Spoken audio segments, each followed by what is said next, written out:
Hello, good morning, good evening, good afternoon. Thank you for joining me today. Today, we're going to talk about how I study design, and we're going to look at one of my favorite designers, one of my biggest influences in design. And in case you haven't guessed it, it's the great Howard Pyle over here on the left.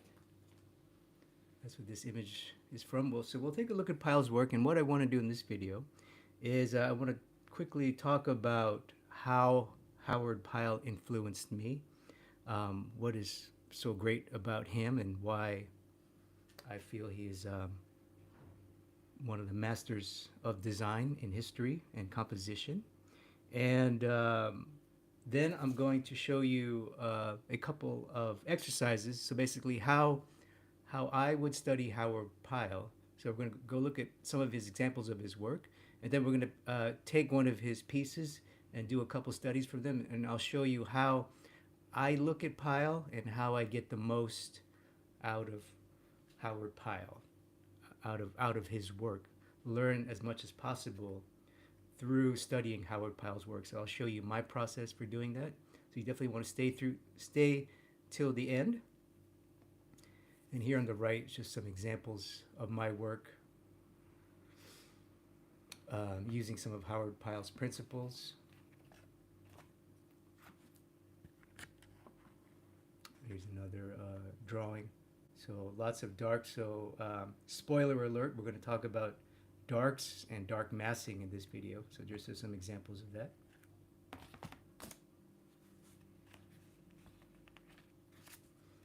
And before we begin, I just want to quickly shout out my website.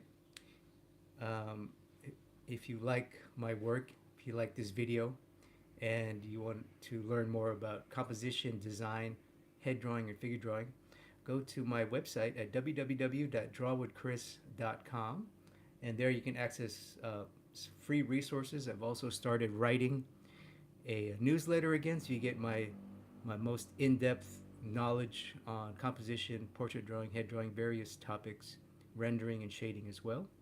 And that's all for free, my friends. So go to www.drawwithchris.com and just make sure to enter your email, and you'll be automatically signed up for my free newsletter.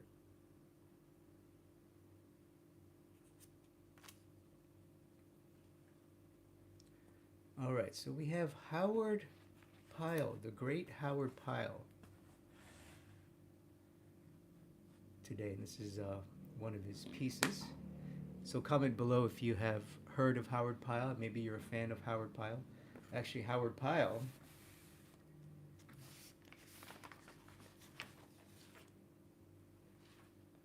quickly touch on the great Howard Pyle here.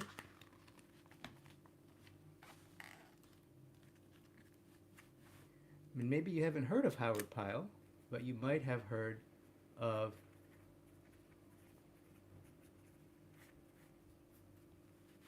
one of his top students, which is Dean Cornwell. Well, actually, Dean Cornwell, also known as the Dean of American Illustration, came from a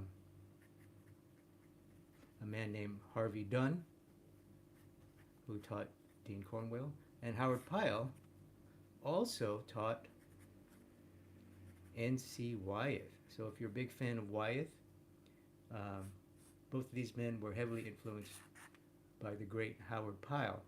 And Howard Pyle is just one of the great American illustrators. He was one of the founders of what's known as the Brandywine School, so it's one of the great schools of American illustration. So let's quickly take a look at some of his work here. Beautiful illustrations, very famous for his pirates.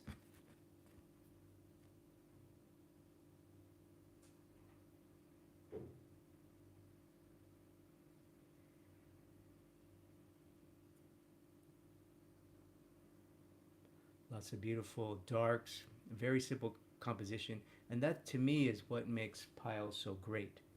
To me, Pyle is known as the master of the dark mass. The master of the dark mass. He is the master of not only using darks and blacks, but also the ability to compose with them and just group like crazy. And I'll show you some examples in a minute. If you look at this picture, it's quite dark actually, and it's a big old shadow mass. Look at this, mostly darks.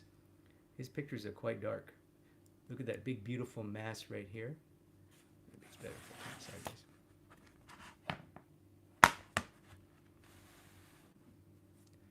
Look at that big beautiful mass of big beautiful darks. I love it. It's a dark halftone. Look at that beautiful dark massing here. Here's gorgeous. This whole vignette is basically a dark mass with some blacks right here for accents. So he's the master of massing darks and blacks for accents. Look at this beautiful dark mass, beautiful dark mass, dark mass. But this is a dark mass designed well so it communicates a shape. This is a dark mass designed well to communicate light and shadow on a figure. You see? Gorgeous stuff. Wow. Big old dark mass. Dark mass of the boat. Look at that. Look how simple he made that boat shadow. And he just said, you know what? It's going to be so dark. I don't care. I'm a gangster. Look at this. This is essentially all the dark mass. The sky and the figures. Except for the wall and the shirt, obviously. Big dark mass. Look how dark this picture is. Look at this. I know there's some glare in the screen, but this is essentially very, very dark, dark mass. The whole picture is like 80% darks. Look at that. How much dark is in there. Beautiful, subtle use of dark masses here.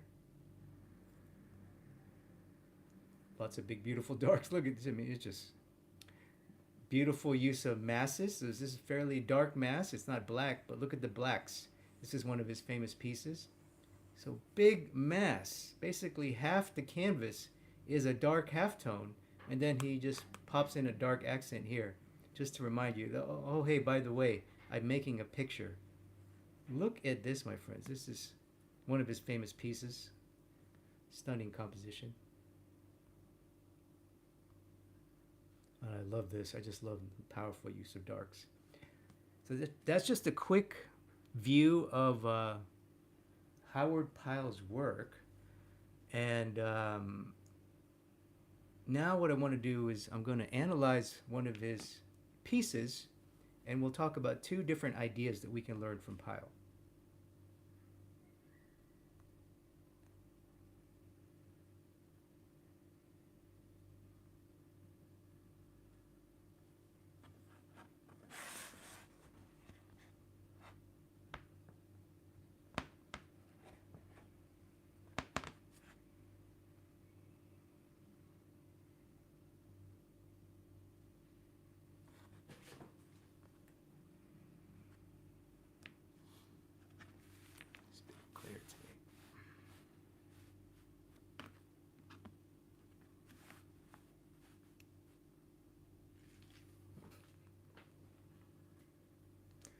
So for me, I love dark massing. Sometimes you can call it no tan. If you've ever seen, you've probably seen me or other realist artists, they do something like this. Let's say you draw a face, right? And then you may see me go like this.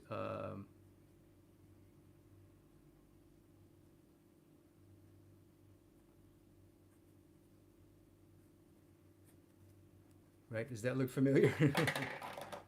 Does that look familiar? Comment below if this looks familiar. And then you see the shape, and then you see a big dark mass. So this is one of the cornerstones of realistic art, is the ability to mass and group values. Specifically when we start an image or when we compose an image, we want to be able to simplify our values and mass our values. And we start with this two-value read, essentially the light of the paper or whatever, or your canvas, and the dark mass. And the biggest lesson. For me, when I first saw Howard Pyle, I was like, my first reaction was, oh my God, I didn't know you could do that. I didn't know you could mask that much of a picture and still make an awesome picture. I was like, okay, maybe I should try it. And it's not just me, my friends. I've read many artists glowing about Howard Pyle's genius and his ability to do just this. So this is, I'm not inventing this. I learned this from other great writers, other great teachers, some that you probably already know and admire, that all praise Howard Pyle's ability to do this. And this, my friends, is the cornerstone, the bedrock of beginning a beautiful academic realistic drawing. We want to simplify everything, group the values, and then mask the shadow if we have light and shadow. So shadow massing, grouping values, and beautiful shape design, right? This face wouldn't look right unless the shape was also well designed. So we'll take a look at some of that. And what I want to do in this example, so we're going to do two demos. Number one, we're going to study pictorial design.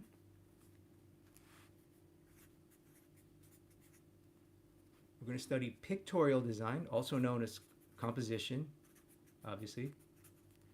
So we're going to learn how Pyle crafts pictures using dark mass and shape design.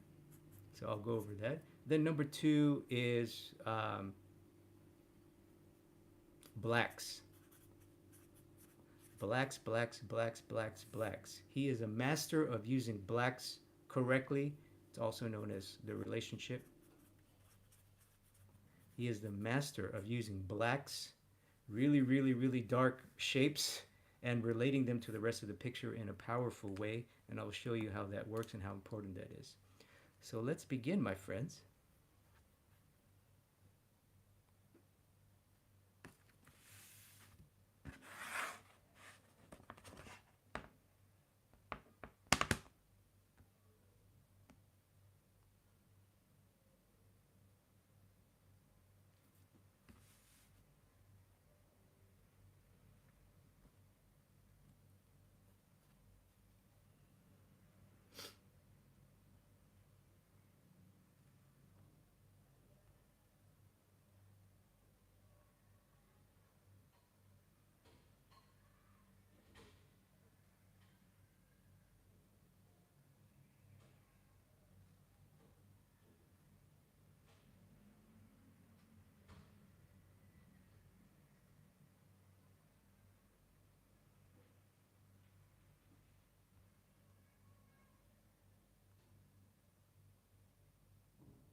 Oh, I didn't know you could do that.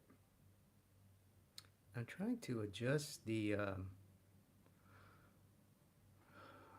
I guess you can't do levels. Sorry, I'm trying to adjust the levels. Anyway, let's get to work here. Where's my pencil?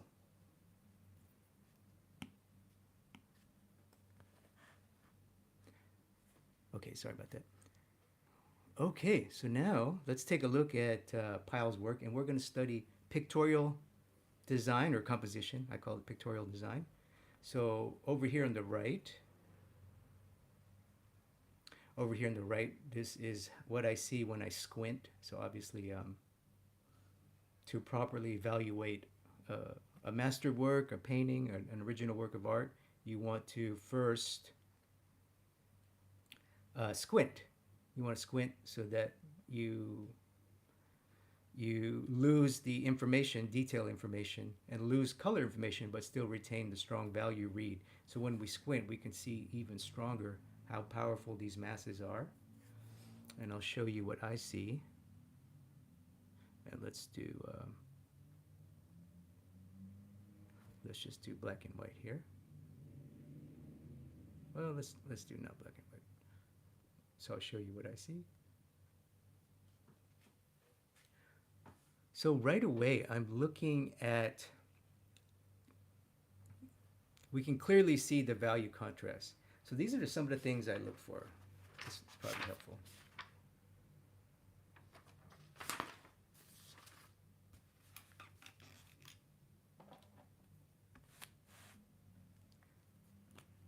So when I study pictorial design or composition, one of the things I look for is contrast,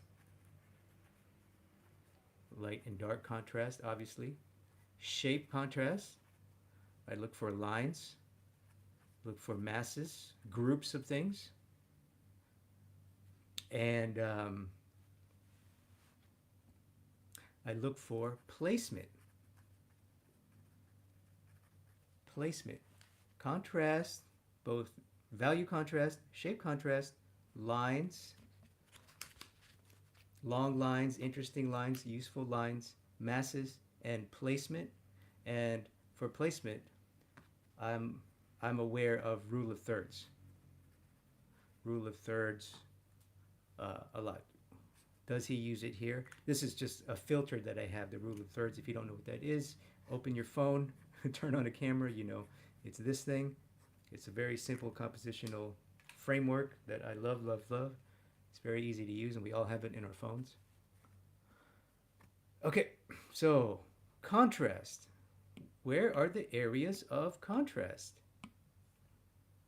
Contrast, my friends. So obviously we have this, big bright, big dark.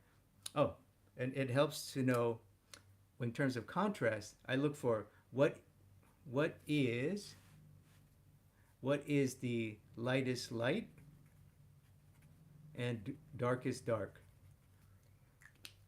So where are the areas of contrast? So we clearly see the sky, the figure, the sky, the shadow, the sky, this background thing.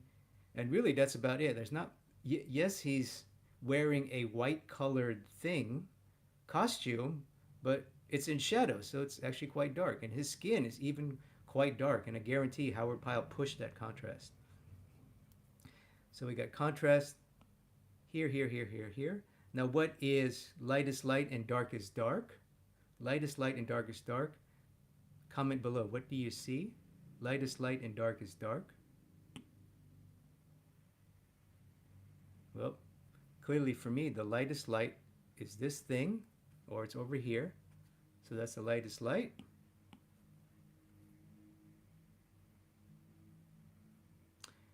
And the darkest dark is pretty much this thing and this thing. Yes, this is all one dark mass, but they're very subtle variations, and that's what he does. So you see,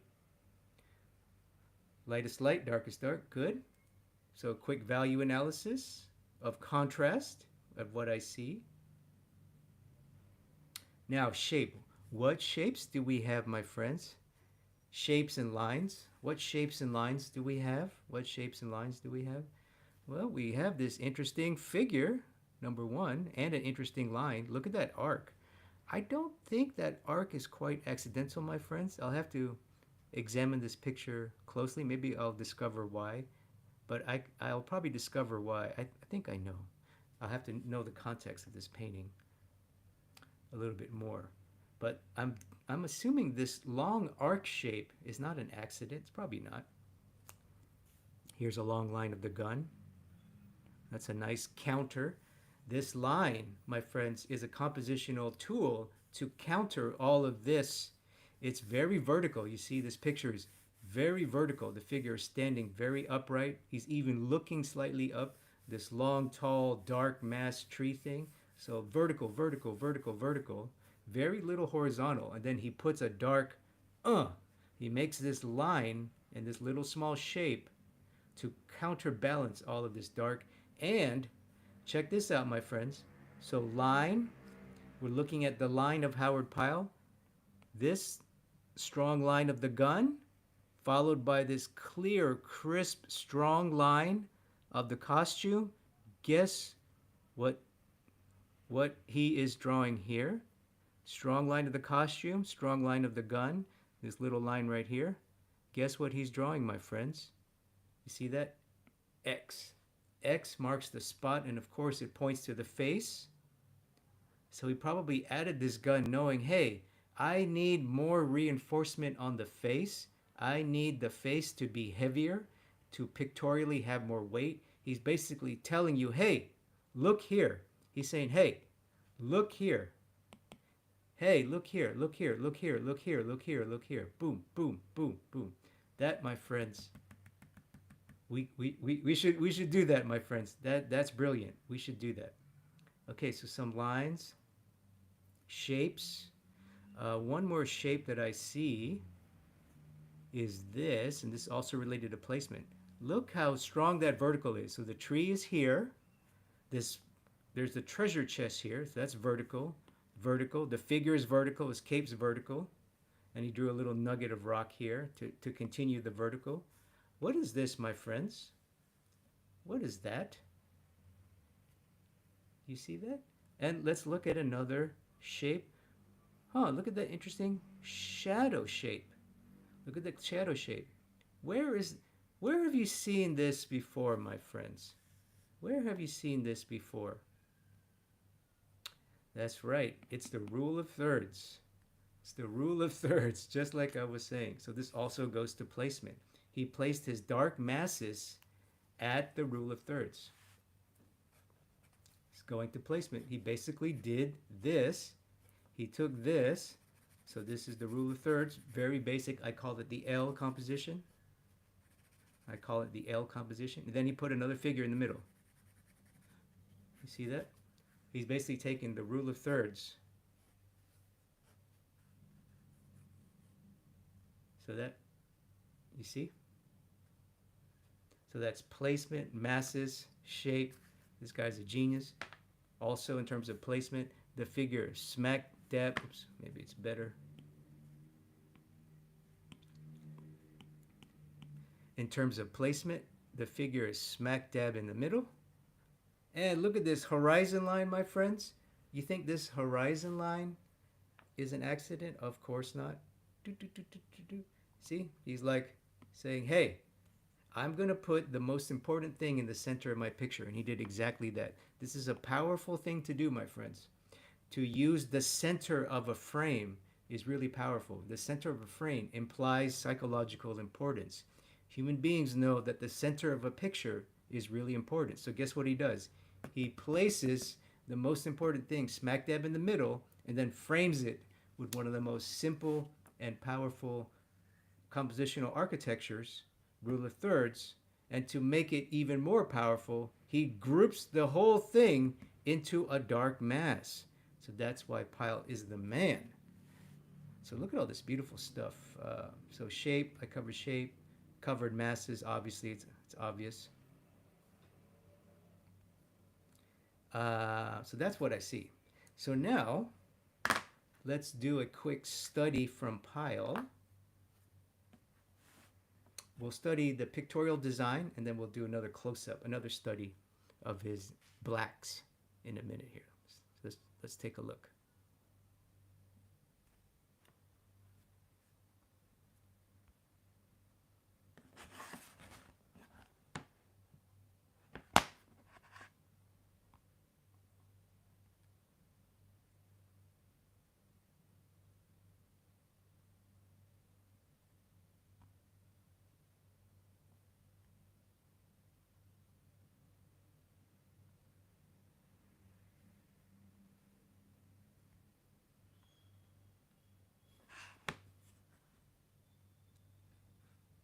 How's that look on frame? Got everything?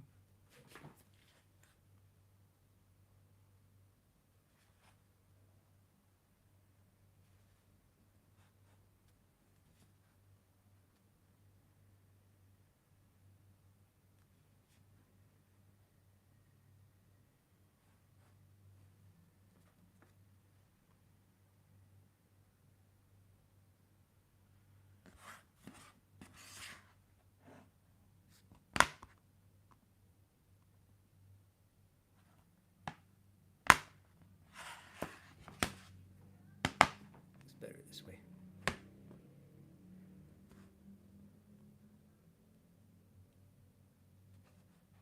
This picture's so tall.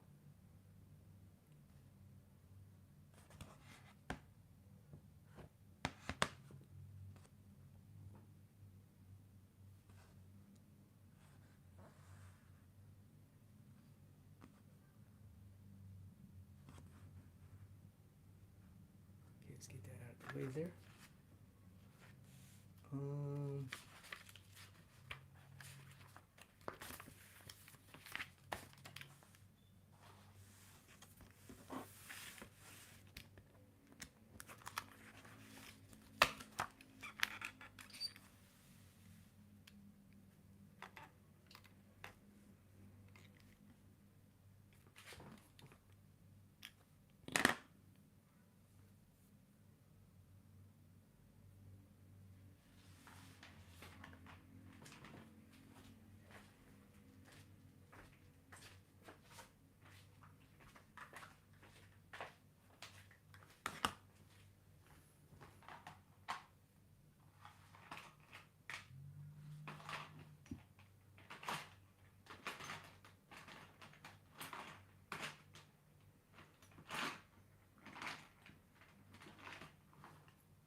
All right, so we're going to study the composition of Pyle.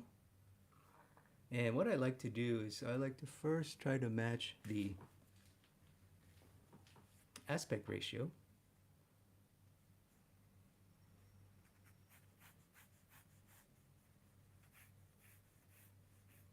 So it's and typically I don't do them this big, but on camera it'll look better, obviously.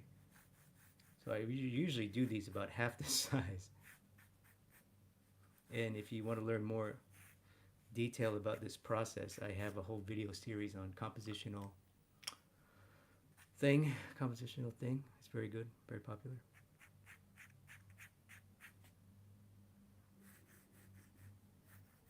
So I already know, because I know he uses rule of thirds.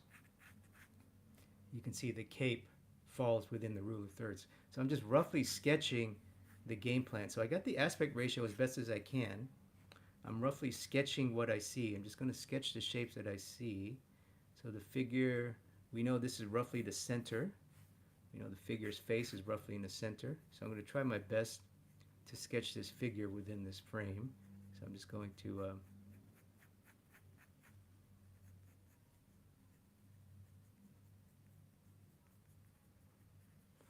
and it's more about shape right here. I just want to analyze his shape. Shape. So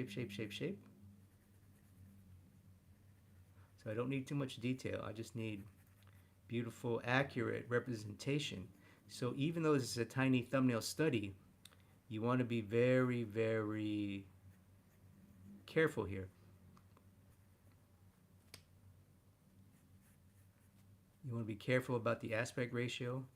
You want to be careful about the placement.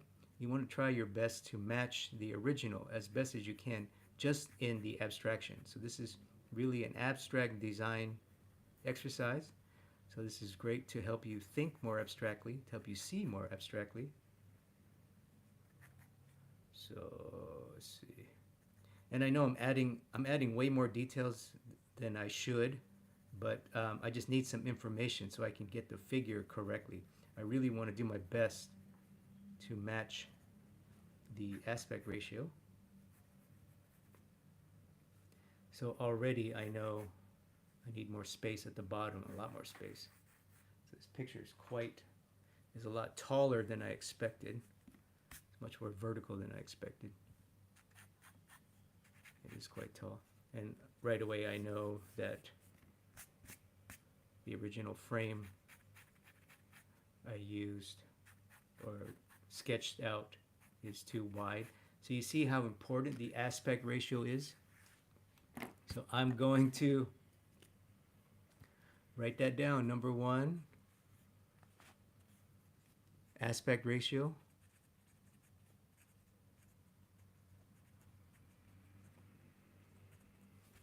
Can you read that? Sorry. Shapes and placement. So aspect ratio, shapes, and placement. I'm being very careful that the aspect ratio is as close to the original. You know, you don't want to be sloppy, because if it's a really tall vertical image, you obviously don't want to make it square or wide. That's awful. That's not the design. So design is purposeful. We want to analyze and copy it and study it as best as we can.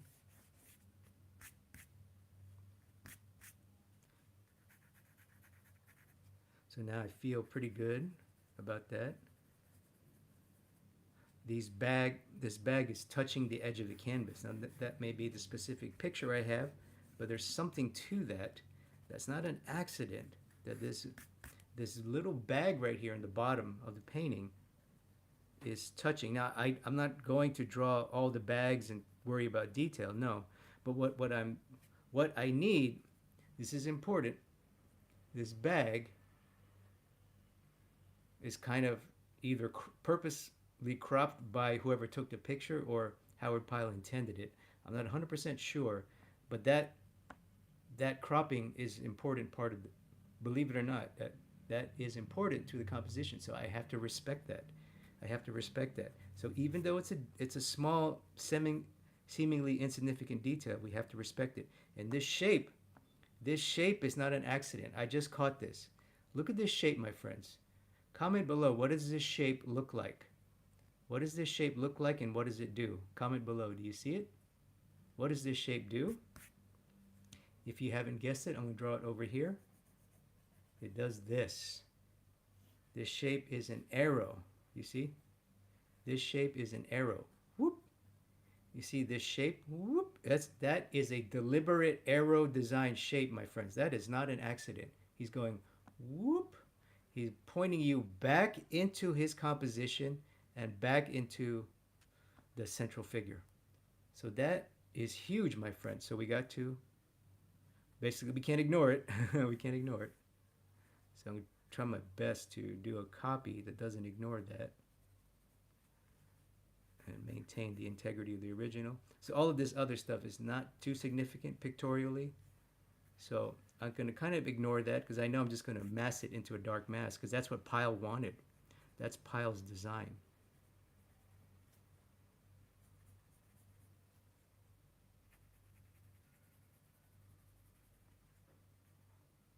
These little shapes here are quite interesting. This little bit of detail shape here.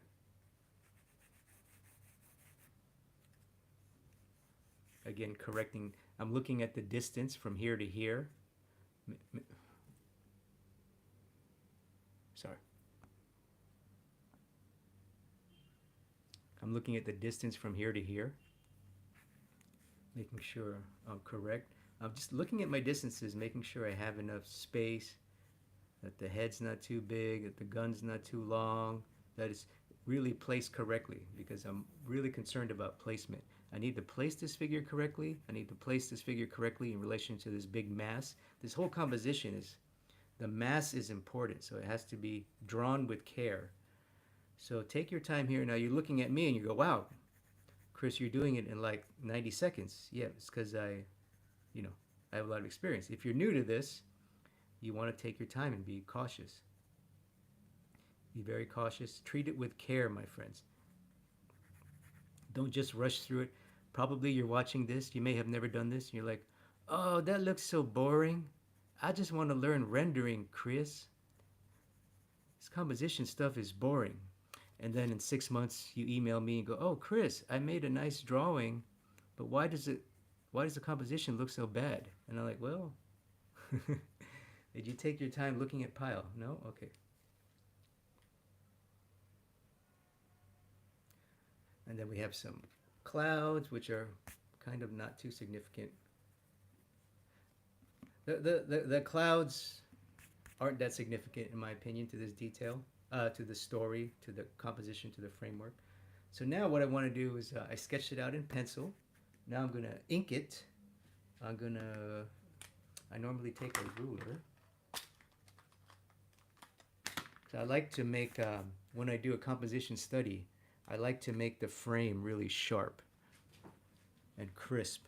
So I use a ruler. In this case, I got a little triangle that just helps me to draw a nice box.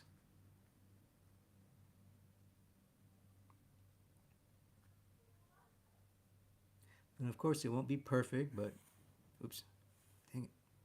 You see, I just said it wasn't going to be perfect. There you go.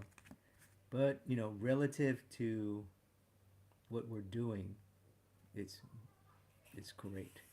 It's nice and sharp. Okay, I think my triangle drawing skills need some help, I think. That it's kind of an ugly box, but whatever. Yikes. It's an ugly box. All right, my friends. First, we have to think about the value grouping. And Pyle, this is a 3-value composition. To be fair, this is a 3-value composition. Actually, sorry, it should look like this.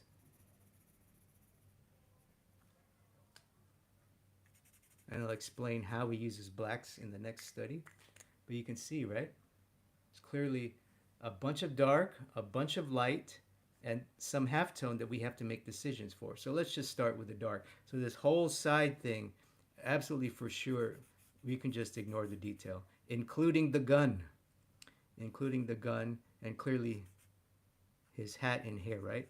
What I'm doing is I'm starting with what's obvious. The obvious darks, which we already analyzed. Remember, we already analyzed the obvious darks in the earlier one.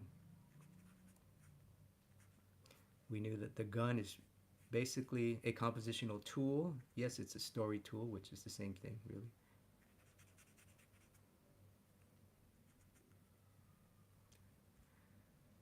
And you know what?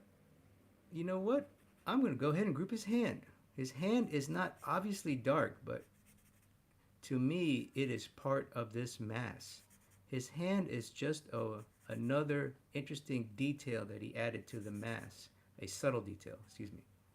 His feet, his outfit, shadow of the cape. You know, I'm saving for the end. Comment below.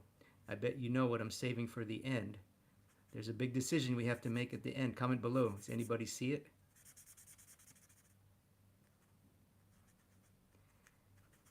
I think you do.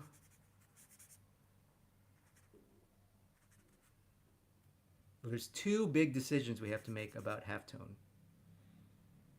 And yes, this figure has some light, but I'm going to ignore him for now. I'm going to ignore the figure because I just want to study design. And design really is about abstraction, my friend. And that's an important term. What we're really doing here is abstraction.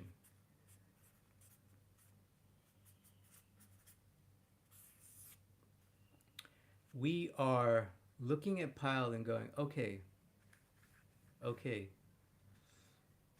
how does he design, in other words, abstract shapes and values to create an interesting and dynamic picture? Because abstraction has power, my friends. And yes, I know these things aren't that black, this detail, but there you go. There you go. And then you could argue the figure's face. Okay, so that's obvious, right? These are the obvious blacks. Now we got to make some decisions. What about the cape, Chris? You already know where I'm going with that. That to me is part of the dark mass. The cape and his belt and that gun in his belt.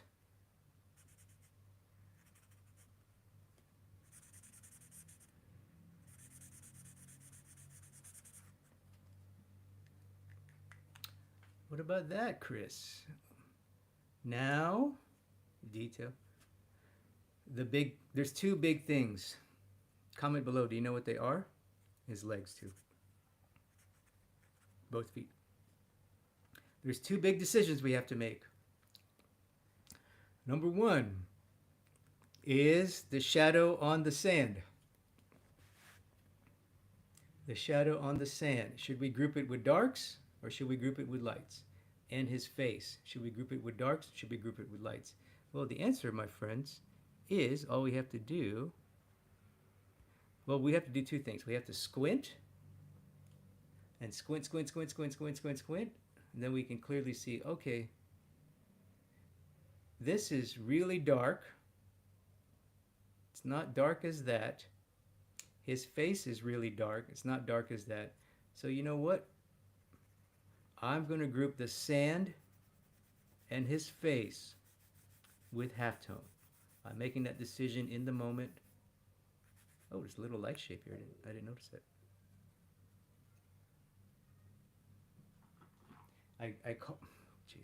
I called out this light shape because there might be some pictorial reason behind it. I'm not quite sure yet. I have to analyze it.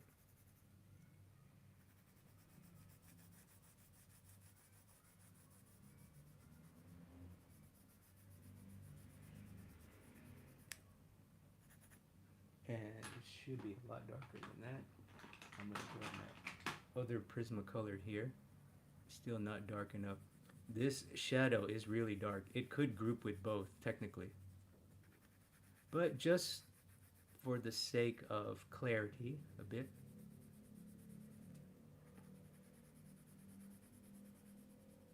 That includes that little nugget we just talked about. And of course his face. And of course his outfit.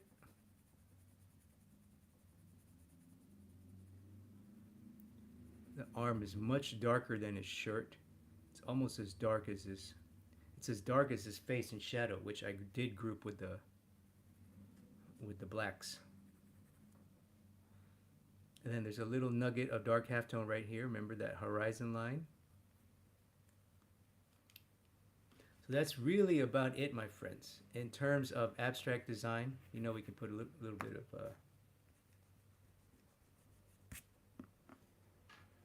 gradation here. You see how there's gradation from the top down.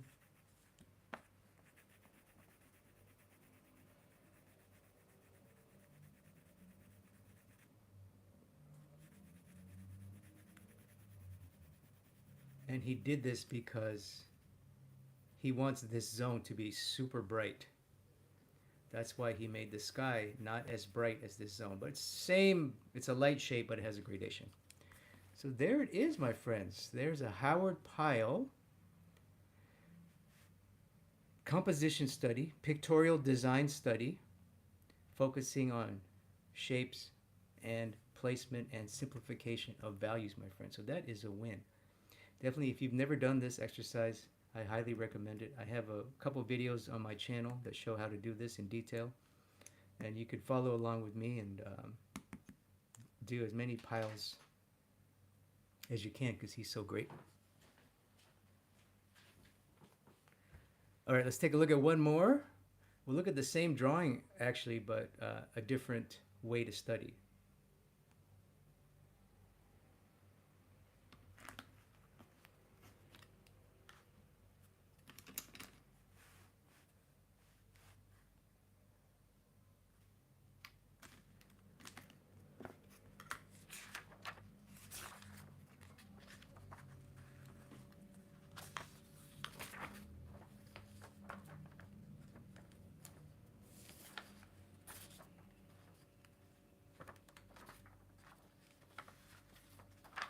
Don't wanna waste paper.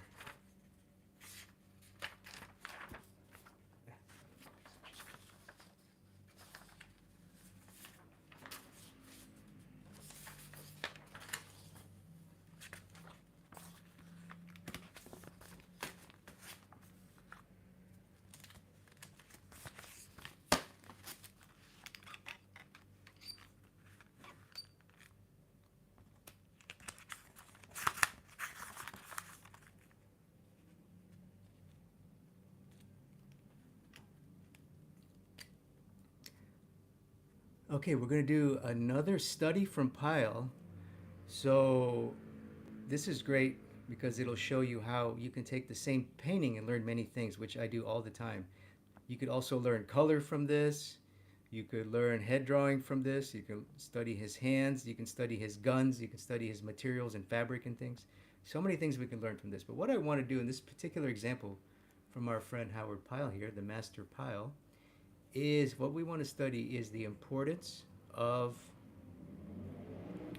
um, blacks and value grouping.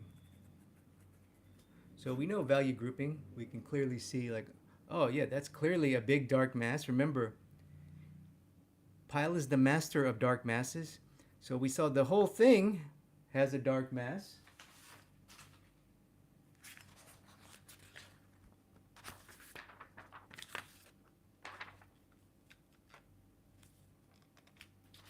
Remember earlier, we saw that the whole thing is a dark mass. But even when we close up, he frames the most important thing in the picture, the face of a human being, with a big old dark mass. Look at that gorgeous framing. That is absolutely gorgeous. Now, I want to show you something very cool. Let's see. So I'm just going to quickly, I'm going to do a head study, a little semi-composition head study here. Let's just call it a value study.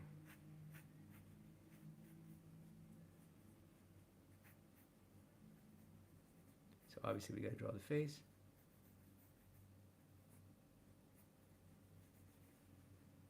The gun, all this stuff.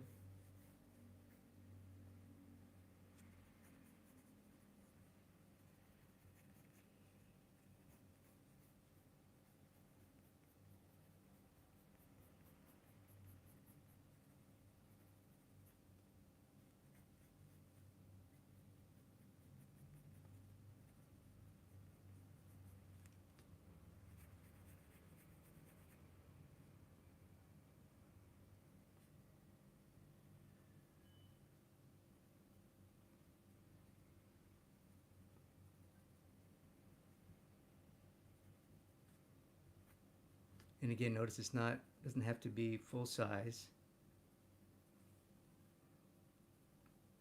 Fairly small. Just because I'm mostly studying design. I'm not really studying detail. This is a design study exercise. I'm showing you what I see when I look for design and what I see in the great Howard Pyle here.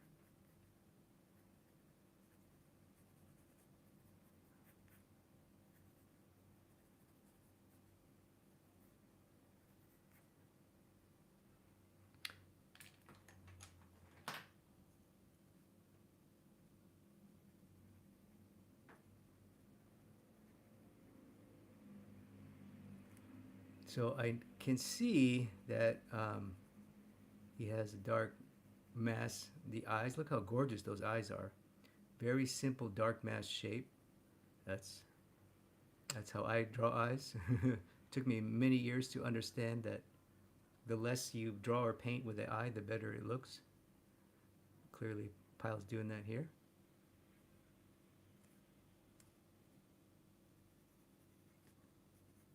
So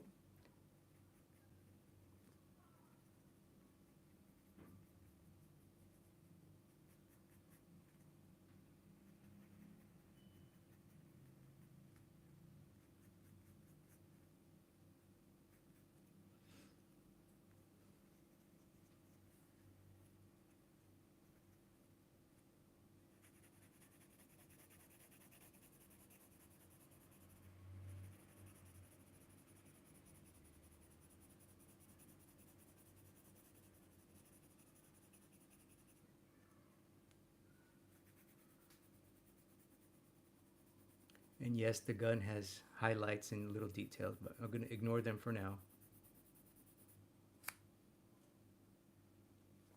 So that's the mass. Then I'll do the shape of the shadow.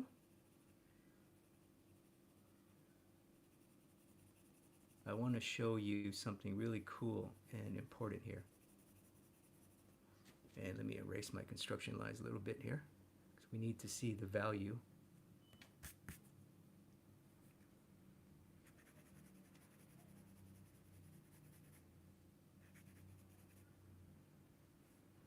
So there's my first pass of this little Pyle study.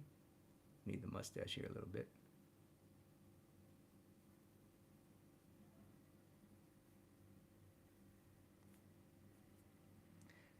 Now this is pretty cool. Now, this is a 3 value, believe it or not. It's actually 3. The third value is actually this thing. This thing is actually pretty bright. This thing and maybe some highlights on his face. But anyway, I want to show you something really cool.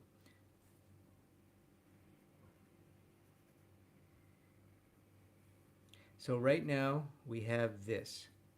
We have a 2 value like this. We have this, right? We have the paper and some kind of dark shadowy mass, right? A lot of us are familiar with this. If you like my work, you've probably seen this. If you like other realists, you've probably seen this. This is the classic. Um,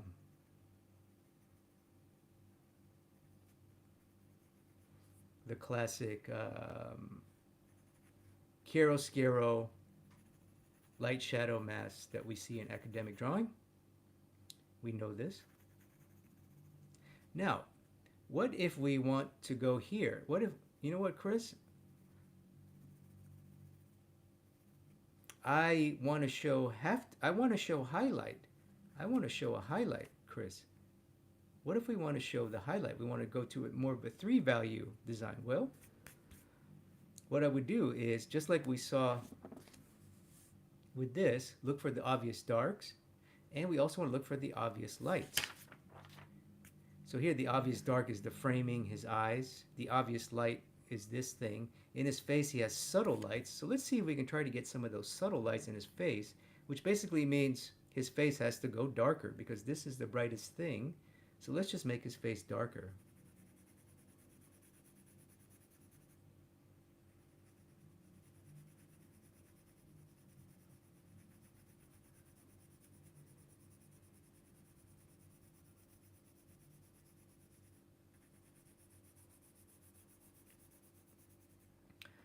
Okay, so now we're trying to get this thing, and then as you want to get that highlight on the face. This is reading, okay, let's too dark.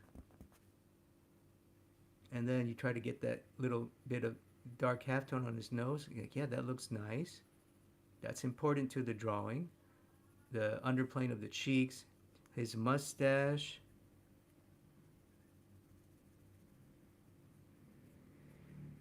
That's too bright. It's too dark, a little bit.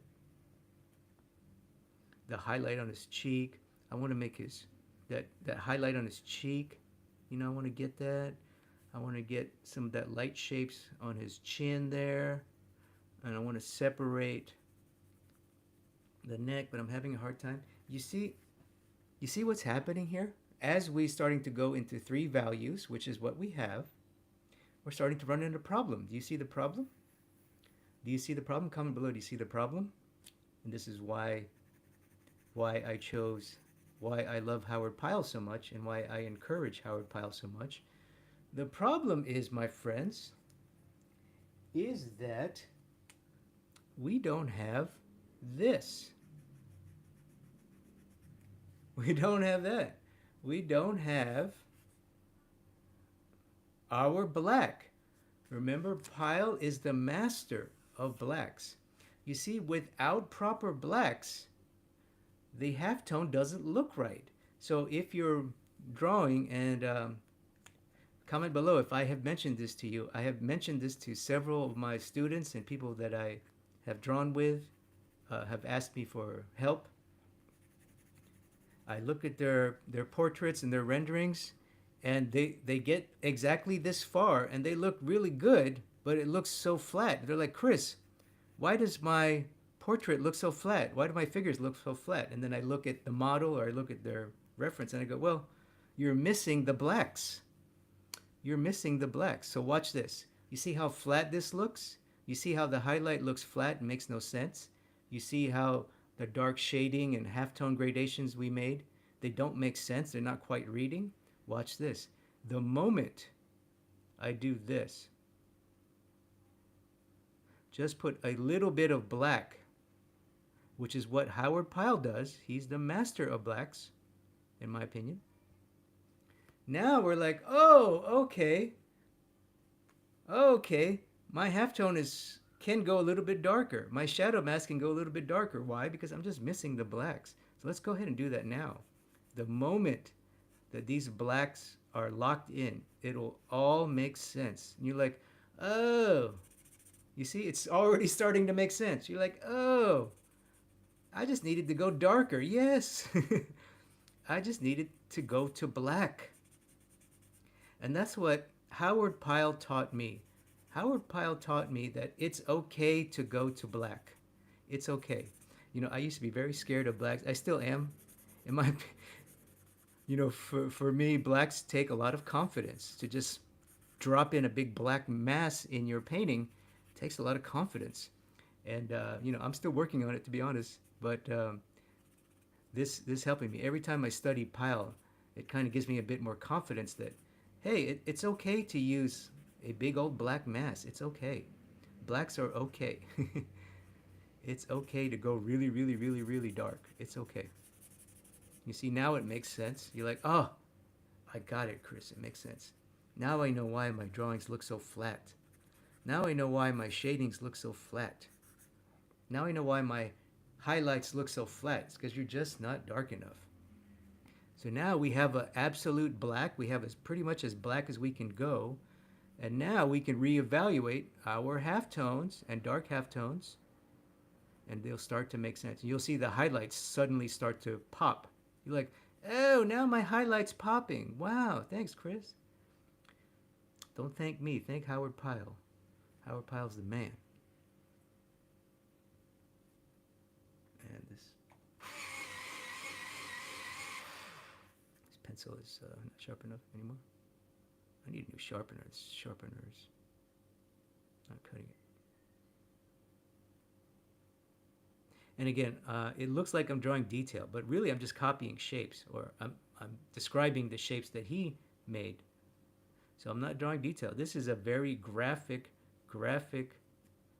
abstract thing to me. In my mind, this is an abstract thing that I'm doing that just kind of looks like a person, because we're arranging our shapes in a way to trick you into thinking it's a realistic person. But to me, this is nothing more than abstract design. And I got to credit Steve Houston for this. I remember when I first met Steve Houston, he told me, I asked him for advice on composition. And he said, Chris, do you like any realist artists? And I said, yeah, of course. And he said, you know, the best realists in history are the best abstract designers. And then he did this exercise. He showed me this exercise, and it changed my life. So That's the beauty of realism, because realism, when done well, is also very powerful abstract design. And abstract design is powerful because remember we talked about earlier in other videos. Make sure to review the other videos in this series. Is really a way to get strong psychological impact on the viewer. Okay, so I got the shadow mask, dark halftone. I'm just going to see if I can get that highlight to read a little bit more. And it's already working, you see that? Now the highlight's working. So you see, review this video, those of you who are struggling with your shading and value control. Most likely you're not going dark enough. So make sure to review this video, copy Howard Pyle in this manner, and you will see that it's really, really important to use blacks.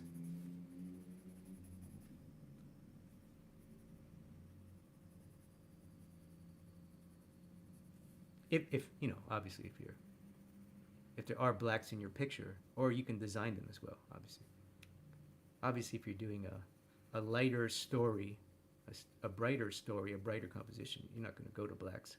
Like let's say you want to do a happy beach landscape, you're not going to go to blacks. You may go to dark, you may use a dark mask, but something like that will be more about lighter color. This is more about tonal design. This, my friends, is tonal design right here. It's very cool. And that is about a wrap, my friends. Also this thing. The shirt we already agreed. Okay, so that's a good stopping point right here. You can see how pretty it reads now because we have beautiful dark mass, we have beautiful halftone and subtle halftone variations, and then we have obviously the background. The background is intended to be the brightest bright. So brightest bright, darkest dark, halftones and halftone gradations and variations.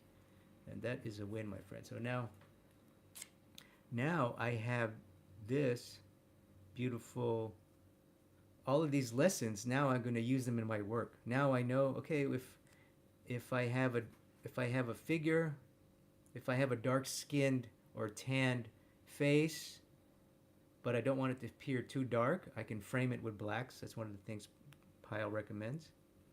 And now I know that if I want to make highlights pop, subtle highlights pop, without adding highlight pencil, I just frame it with dark. Basically make everything dark around it.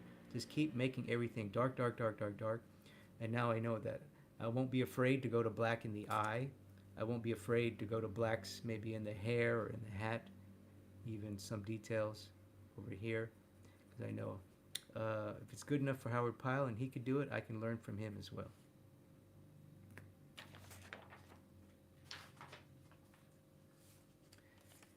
Hey, that's a good stopping point, my friends. Thank you for joining me today. If you like this video, make sure to visit my website at www.drawwithchris.com, and there you can get access to more free lessons. I got loads of compositional handouts, diagrams, portrait drawing, head drawing, lots of free resources. I've also started writing a newsletter again. There you'll get my deepest insights on this stuff. So that's the end of this lesson. In the next video,